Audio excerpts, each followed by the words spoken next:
Lecture du livre de Genèse au chapitre 19. Le titre: Lot et Sodome.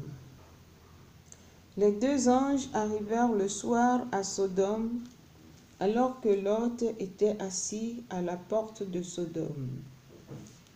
Il les vit, se leva pour aller à leur rencontre et se prosterna face contre terre. Il dit: De grâce, mes seigneurs, faites un détour par la maison de votre serviteur. Passez-y la nuit, lavez-vous les pieds, et de bon matin, vous irez votre chemin. Mais ils lui répondirent: Non, nous passerons la nuit sur la place. Il les pressa tant qu'ils firent un détour chez lui et arrivèrent à sa maison. Il leur prépara un repas, fit cuire des pains sans levain, et ils mangèrent. Il n'était pas encore couché que la maison fut cernée par les gens de la ville, les gens de Sodome, de plus jeunes aux plus vieux. Le peuple entier, sans exception, ils appelèrent Lot et lui dirent: Où sont les hommes qui sont venus chez toi cette nuit? Fais-les sortir vers nous pour que nous les connaissions. Lot sortit vers eux sur le pas de sa porte. Il la ferma derrière lui et dit: De grâce, mes frères, ne faites pas de malheur. J'ai à votre disposition 2 filles qui n'ont pas connu d'homme. Je puis les faire sortir vers vous, et vous en ferez ce que bon vous semblera. Mais ne faites rien à ces hommes, puisqu'ils sont venus à l'ombre de mon toit. Ils répondirent: Tire-toi de là. Et ils dirent: Cet individu est venu en émigré et il fait le redresseur de tort. Nous allons lui faire plus de mal qu'à eux. Ils poussèrent Lot avec violence et s'approchèrent pour enfoncer la porte. Mais les hommes tendirent la main pour faire rentrer Lot à la maison près d'eux. Ils fermèrent la porte et frappèrent de cécité les gens qui étaient devant l'entrée de la maison, depuis le plus petit jusqu'au plus grand. Ils ne purent trouver l'entrée. Les hommes dirent à Lot: Qui as-tu encore ici? Un gendre? Tes fils?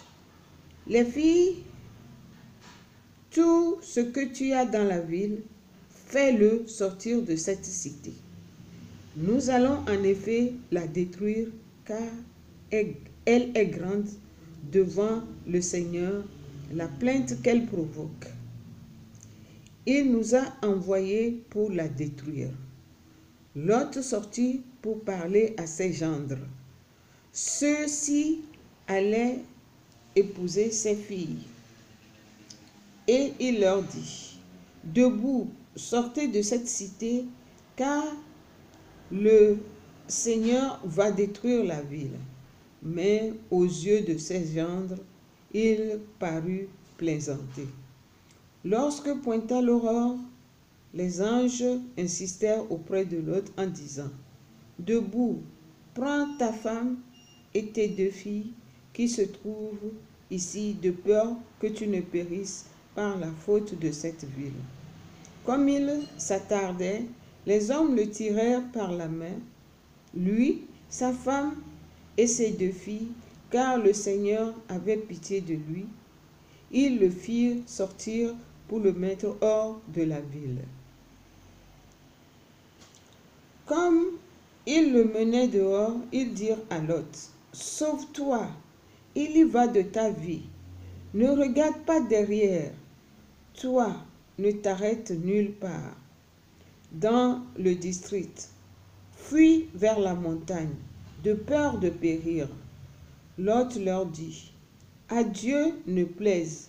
Voici, ton serviteur a trouvé grâce à tes yeux, et tu as usé envers moi d'une grande amitié en me conservant la vie. Mais moi, je ne pourrai pas fuir à la montagne sans être atteint par le fléau et mourir. Voici cette ville assez proche pour y fuir et insignifiante. Je voudrais me réfugier.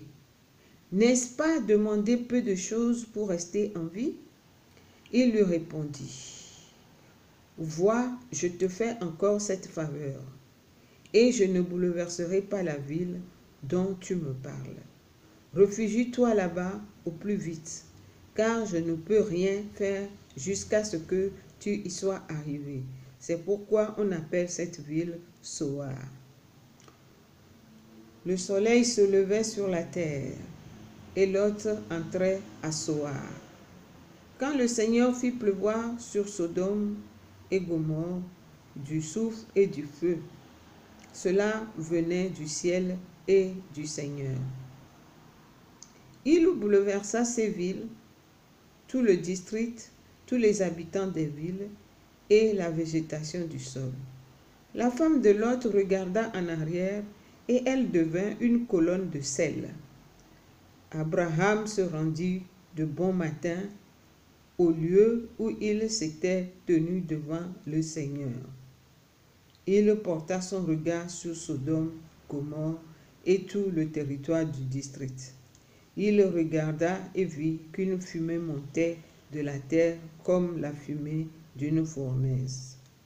Or, quand Dieu détruisit les villes du district, il se souvint d'Abraham et il retira Lot au cœur du fléau quand il bouleversa les villes où Lot habitait. Lot et ses filles. Lot monta de Soar pour loger à la montagne, et ses 2 filles l'accompagnaient. Il craignait en effet d'habiter Soar, et il logea dans une caverne, lui et ses 2 filles. L'aîné dit à la cadette, « Notre père est vieux, et il n'y a pas d'homme dans le pays pour venir à nous selon la coutume du pays pour tout entier. Allons, faisons boire du vin à notre père et nous coucherons avec lui pour donner vie à une descendance issue de notre père. » Elle fit boire du vin à leur père cette nuit-là, et l'aîné vint coucher avec son père, qui n'eut conscience ni de son coucher ni de son lever. Or, le lendemain, l'aîné dit à la cadette, « Vois, j'ai couché la nuit dernière avec mon père. Faisons-lui boire du vin cette nuit encore, et tu iras coucher avec lui. Nous aurons donné vie à une descendance issue de lui. » Cette nuit encore, elles firent boire du vin à leur père. La cadette alla coucher avec lui. Il n'eut conscience ni de son coucher ni de son lever. Les 2 filles de Lot devinrent enceintes de leur père. L'aînée donna naissance à un fils qu'elle appela Moab. C'est le père des Moabites d'aujourd'hui. La cadette, elle aussi, donna naissance à un fils qu'elle appela Ben-Ami. C'est le père des fils d'Amon d'aujourd'hui. Parole du Seigneur.